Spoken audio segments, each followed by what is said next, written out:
Hey guys, it's Jenna. Welcome back to my channel today. In today's video, we're going to be doing a lot of product updates. I'm so excited. These are finally products I have thoroughly tested. All of the pros and the cons are now gathered up, and I'm so excited to share with you guys my thoughts on some really popular beauty products. So let's talk first about one of the PR products that was sent to me. This is actually from Clé de Peau Beauty. This is their Micellar Water. Now, this is something that I have been testing ever since I got it because I am a micellar water lover. I love using the Bioderma. It's one of my favorites for the first step when it comes to cleansing my face. I was kind of curious because Clé de Peau is quite luxurious, and I was wondering how this was going to measure up to my favorite, which is Bioderma. The first thing I want to let you guys know with this one is the fragrant component is pretty significant for this one. Compared to Bioderma, which is fragrance-free, this one has significant perfume smell. Because of that, when I cleansed over my eyes, like to remove eyeshadow, my eyes kind of stung a little bit. And I think it has to do with the fragrance component to this one. When you just cleanse your face with it, it's totally fine because it does remove your makeup pretty well. But when it comes to eye makeup, that was something I could do with the Bioderma, but not so much with the Clé de Peau. It doesn't say anything about avoiding the eyes, so I'm not sure if that was supposed to be something to avoid, but it just says press the pump 3 times to disperse onto a cotton pad, gently smooth over face to remove makeup. So it does sound like it should be okay for eyes. Yet my eyes kind of stung from this one, so it could be that I just have more sensitive eyes, but figured I'd report back to you guys to avoid the eye area if you do use this. I have been using it for a gentle morning cleanse. That's something that you can do just kind of all over the face first thing in the morning. I do find that my skin gets quite glowy from this one, and I also find that it has a teeny bit of a tackiness, so you can put your morning skincare over top of it really nicely. But that's really the best purpose for this one because of how it takes 3 pumps on a cotton pad to take makeup off, plus you have to avoid the eye area. I just chose not to use it for makeup removal at all and instead just use it for a gentle morning cleanse. A morning cleanse is perfect. You just need 1 pump onto a cotton pad. Otherwise, I feel like you will run through this pretty quickly. When it comes to the makeup removal process, I still really like my Bioderma because I can do the eyes as well, and I just feel like it's a lot more of a sensitive product overall. Let's talk about the hair products I picked up from Jennifer Aniston's new hair care line. This is Lola V. I did talk about this on Instagram. If you guys don't follow me there, don't forget to follow me on Instagram. The first product that they came out with is the Glossing Detangler, and the second one is the Perfecting Leave-In. I do definitely have a favorite amongst the two of them. So my favorite is definitely the Glossing Detangler over the leave-in, and I will tell you why. The detangler is really nice because my hair is color treated, so it's a little bit on the fragile side. When I do shampoo and condition my hair, I do have significant knots when it's fully just towel dried and it hasn't been combed through yet. So this was something that I was like, okay, let's make sure this detangler is actually going to work. I do have a favorite detangler, which I will talk about in a second, but this one is pretty close. So my favorite is by Unite. It is the Unite Perfect 10-second detangler, something like that. Just falls short underneath the Unite one. I still think the Unite one does a little bit more when it comes to detangling, but this one is pretty good. So I do think this is a good option for a detangler. This one smells super gorgeous. It's kind of like sweet, a little lemony, a little citrusy. Like it's really, really beautiful. So this smells incredible. When I spray it in my hair, I'm like, I just can't go too heavy because eventually you will get like that product heaviness in your hair if you do get too much of this. But a few little spritzes and I find it does a really good job. This one is also one that's kind of more so for taming frizz, more so for improving shine and things like that, but I do use this only when my hair is wet, when I'm actually detangling wet hair that I've just showered and conditioned. The site does say you can use it for dry hair, but I haven't really attempted that because I have found that even with my wet hair, there's kind of an upper limit. I spray it about 3 times. If you go a little bit further than that, you will start to have your hair feeling kind of heavy and almost weighed down by product. So that is something also to consider. So Definitely, this is the one that I love the most out of the two. And this next one is the Perfecting Leave-In. This is one that is supposed to be like a conditioning cream. And I will start by saying that I prefer hair oils over hair creams, period. It's just more of a preference thing. I really want something more lightweight. A lotion can be a little bit more, for me, too heavy. So this is one that I do think you have to be very, very careful with how much you apply. So this is one that even one full pump is too much. I do half a pump. That's it. It does have a very similar smell. Oh yeah, it's like citrusy, sweet. It's so, so nice. Like the smell is 10 out of 10 for this product for sure. Just like the detangler, this is supposed to fight frizz as well, but it does have that conditioning cream element that the spray doesn't.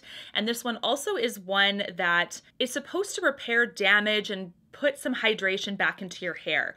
Not sure if I've noticed that, I'll be honest. I do feel like I get more results from other products when it comes to hydration and existing damage kind of feeling more rejuvenated and moisturized and repaired, but I do think this is still a nice leave-in. So I'm not saying it's a bad product per se, but I do like the detangler a bit more. So both of these are lovely. This one, of course, the detangler is my favorite out of the two, but if I was choosy, my Unite product is still a little bit better at detangling. I want to talk about the Beauty Blender Bounce Foundation. This is a foundation that I know my friend Tara Lynn loves. Loves. And I was so excited to test this myself.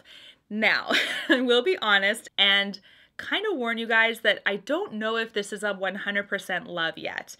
This is supposed to be a radiant skin tint. It does have, I would say, a light to medium coverage right on level 1 or layer 1. So it's not like it's a full-blown skin tint that is more on the light coverage side. You can definitely get some coverage from this. One thing that I don't really like about this one, which is really too bad, but I do feel like it grabs onto dry parts of your face a little bit. Not something that I would like. And it kind of pains me to report that to you because I'm like, why? Like, Tara loves this one. Why don't I? But we probably have some slightly different skin types here, so that is possible. Anyway, so I do feel like with some dryness, so for myself, I have like a little bit of a zit right here that it's kind of healed, but it's like right on the crevice of my mouth. You can't really see it, maybe you can, but that's where it really clung. Like any dryness, you know, a healing zit, for instance, it was like, just like really emphasized. Same with any texture. So I did find that when I actually tested it for, I think it was the 5th time, it was after I had boarded a plane and I was coming home and my skin was quite dehydrated. It really grabbed and almost looked worse on my skin. So this is one that you do need to have a nice hydrated moisturized base, absolutely, otherwise it will cling on certain places that it finds, right? The only other thing I don't like is the droplet. I don't know what it is. I do not like the droplet applicator, like this guy here. I hope I don't spill on myself, but it looks like this. It's just like, it disperses the product so poorly. And other products have done this where they've had dropper. I hate it. It's just not my favorite. It made myself feel frustrated that I was like, oh, like I'm only getting a drop each time. And that's probably for regulating your use and not over applying this on your face. But I was just like, dang it, like get out of there. Definitely best way to use this is to have that hydrated base. Otherwise, I do think this is nice. I like the buildability of this. I really like that it goes from medium to full in certain parts. Definitely have enjoyed testing this one, but best use for sure is having that hydrated base underneath. While we're talking about foundation, I want to give you guys a final update on the Lisa Eldridge Seamless Skin Foundation. So a lot of you guys were right. I actually picked up shade 5 and it is too light for me, unfortunately, but here's the but. I do really like how this sort of is like a chameleon a little bit and camouflages really well. Even though my skin was darker than this shade, probably by like 3 shades at least, I felt like it really camouflaged and kind of blurred into my skin a little bit. And then I actually used a little bit of a darker powder to kind of bring it up to my skin tone. So it wasn't the biggest colossal disaster that I was anticipating. So I do like that because it's sort of not like super pigment forward, like opaque, where if you do miss your shade a little bit, you're going to be like completely screwed, right? Like it's definitely not that. So I like that it has a little bit of flexibility there. If you do mess up, you can kind of make it work. This is a perfect, natural, leaning slightly matte. very, very slightly matte foundation. It's so close to that line that if it was any more matte, I probably wouldn't like it. So that's basically what I'm trying to say here. Like, it does have a teeny bit of a matte finish. I will definitely give it that. Really, really nice on the skin that I don't mind it. So it's pushing against the boundary, but I'm okay. I can live with that. I also really like the applicator, right? Compared to the Beauty Blender, this one is a pump. It's nice and luxurious, super nice and easy, glides into the skin beautifully.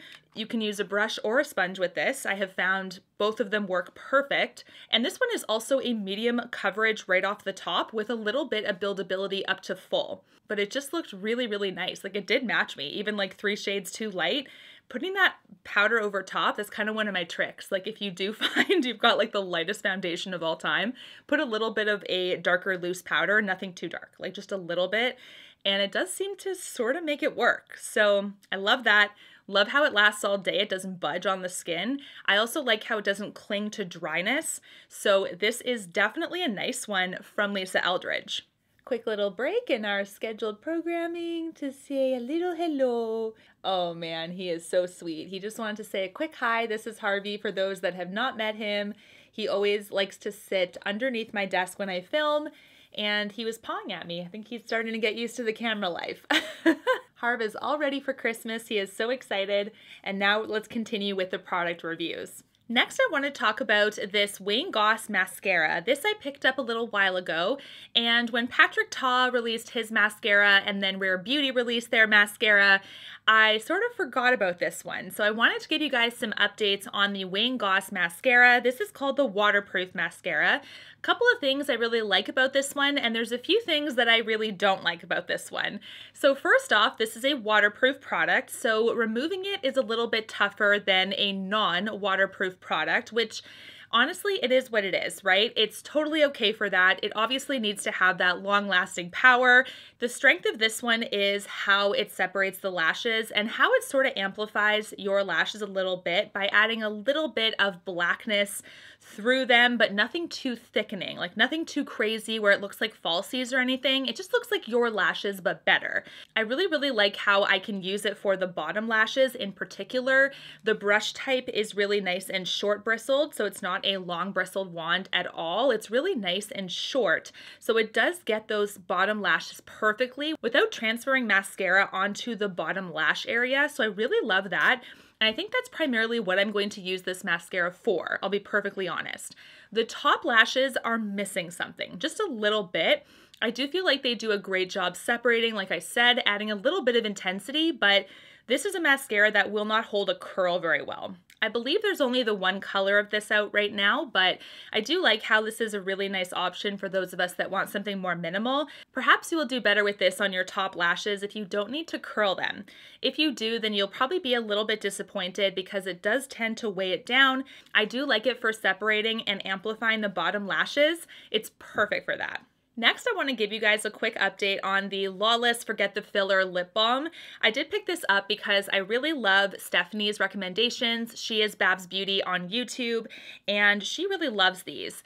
Now, here's the thing that I was warned about, and I do think that this is definitely true. If you don't like tacky products, like this one has a bit of a tack to it. It's a little bit thicker, and it certainly has that slight stickiness that if you're not a fan of that with your glosses, then this may clash with your preferences a little bit. So for myself, I do like how it gently plumps the lip a little bit, nothing crazy, but the tackiness is something that's not really my favorite. It's just more of like a thicker product overall, but this is one that I'm kind of like, ugh. Like, it's so good for a very particular preference. I do feel very satisfied having this little mini set in my collection when I want a lip plumping product that's more thick and a little bit on the tacky side, which does happen sometimes. Like I said, I like to wear it the best when it is bare with nothing underneath it. I don't really have a need to purchase any other shades of it because it's just not like my absolute favorite, like always want to wear it type lip gloss. The last product I'm going to update you guys on is actually the Tarte Collector Set. This is something that I believe is still available, and I really wanted to test these really quickly because I love the Amazonian clay formula. I know a lot of you guys love it just as much as I do. I'm actually wearing one of the palettes today, which I will talk about. This is Tartelette. So there's an original Tartelette palette in this lineup here, and this is what I'm wearing today. Very, very gorgeous shades in this for the everyday gal, 100%. So this one you can see, like, look how beautiful. Everyday friendly, one shimmer shade.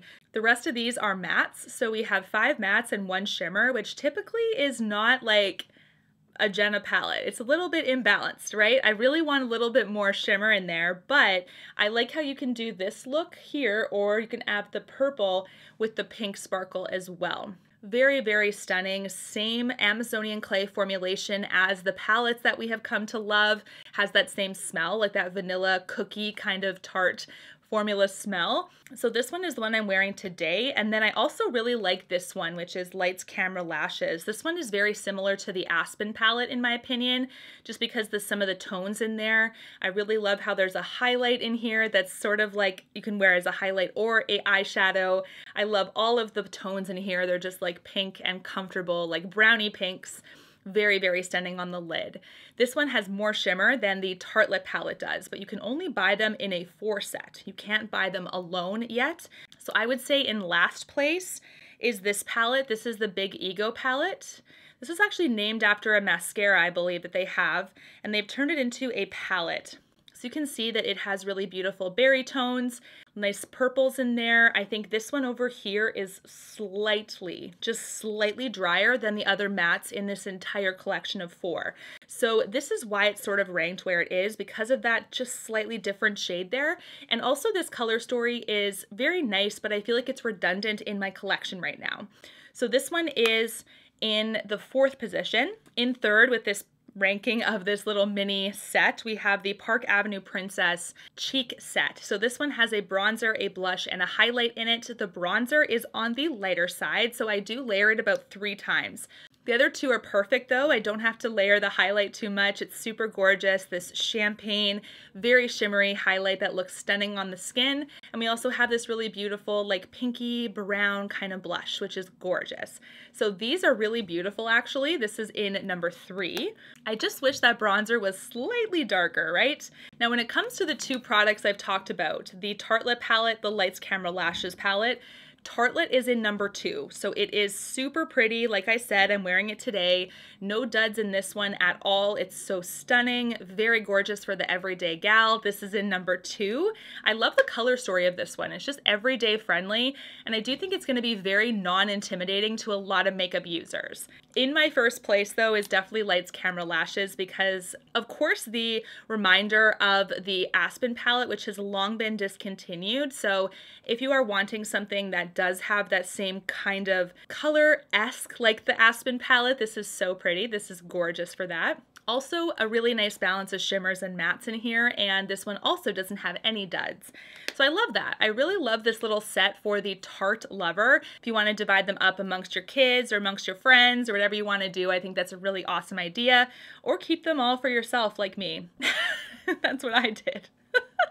Let me know your thoughts on all of these products. I would love to hear what your favorites have been recently. And until my next one, guys, take care and stay safe. Bye, guys.